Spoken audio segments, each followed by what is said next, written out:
I met 9-year-old Shema when I visited the Zaatari refugee camp in Jordan on the Syrian border earlier this year. So far, over 1 million people like her have had to leave the country because of the fierce war between government forces and rebel troops. And for the people left inside Syria, life is getting tougher by the day.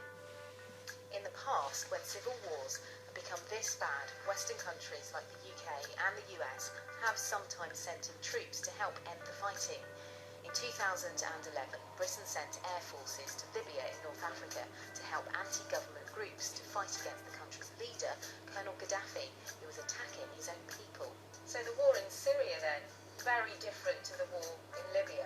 There was no danger in Libya that it was going to spill out and become a wider regional war. There was no danger of the conflict spreading across the borders into neighbouring states.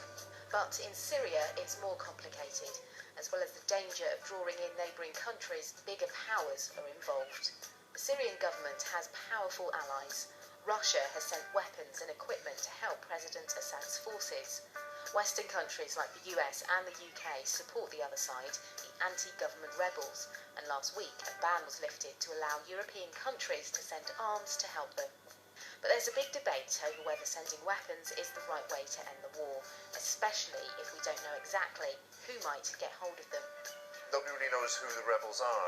There's a fear that if France and Britain, for example, who've said they might be willing to send weapons, if they start to send weapons, those weapons might well end up in the hands of Islamist groups who are the natural enemies of Britain and France.